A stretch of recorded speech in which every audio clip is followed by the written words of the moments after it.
ৰাতে দুটা বাজিছে কাপড় বিতৰণ কৰিবলৈ আহিছে গাড়ী ডিগ্ৰী ভৰ্তি কৰি লৈ কাপড় লৈ আহিছে নিৰ্বাচনী আচৰণবিধি উলংঘা কাপড় বিতৰণ কৰিবলৈ আহিছে চাপৰৰ পুথিমাৰীত উত্তপ্ত পৰিস্থিতি এইটো 4 চাকা লৈ গাড়ী কাপড় বিতৰণ কৰিবলৈ আহিছে প্ৰাৰ্থীয়ে বিতৰণ কৰিলে নগদ ধন কাপোৰ এইটো 4 চাকা লৈ গাড়ী কাপড় বিতৰণ কৰিবলৈ আহিছে শেষ নিশাৰ খেল খেলি বিপদত ৱাৰ্ড সদস্যৰ প্ৰাৰ্থী এইটো 4 চাকা লৈ গাড়ী কাপড় বিতৰণ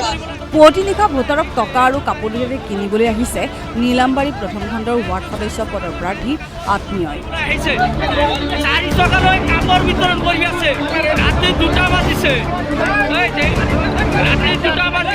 পিছে টকা আৰু কাপোৰ গাড়ীত আনি বিতৰণ কৰি থাকোঁতে ঘেৰাও কৰিলে গাঁৱৰ একাংশই ৰাতি 2টা বাজিছে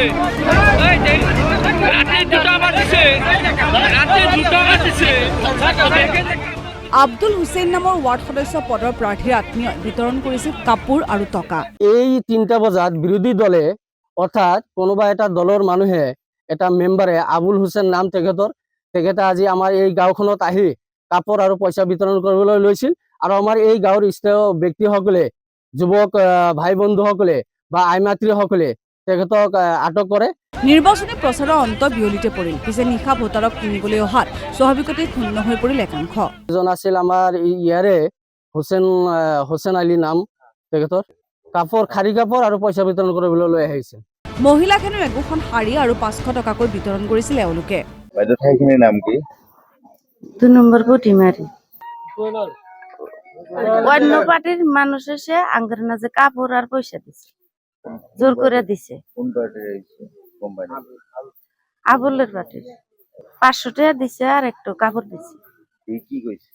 কইছে যে ভোটটো কাপেলেটে দিও আবুলেক দিও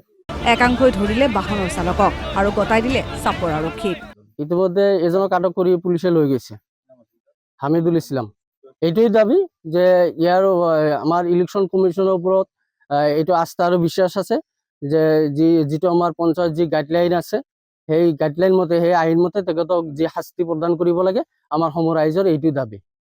ৰাইজে ধৰিলে কাপোৰ টকা বিলাই থকা হামিদুল নামৰ প্ৰাৰ্থীজনৰ আত্মীয় তেখেতৰ লগত আৰু 2-এজন মানুহ আছিল কিন্তু আমাৰ ৰাইজে তেখেতক ধৰিব পৰা নাই তেখেতৰ লগতে পইচাখিনি আছিল পইচাখিনি আটক কৰিব পৰা নাই ইতিমধ্যে গাড়ীত কেইটামান চাৰি আছিল প্ৰায়খিনি দিয়া সমাপ্ত হৈছিল আৰু হেকত আমাৰ স্থানীয় যুৱকসকলে সেই গাড়ীখন আবদ্ধ কৰিবলৈ সক্ষম হয় এতিয়া নিৰ্বাচনী আচৰণবিধি উলংঘাৰ অপৰাধত আবুল হুছেইনৰ মনোনয়ন বাতিলৰ দাবী এওঁলোকৰ যদি তেখেতে নিৰ্বাচনী আইন ভংগ কৰিছে তেখেতে আমাৰ হিচাপৰ বা ৰাইজৰ হিচাপ মতে তেখেতৰ নমিনেশ্যন কেনচেল কৰিব লাগে চাপৰৰ পৰা উদয়াদিত্য ৰয়ৰ ৰিপৰ্ট DY 365 আহিছে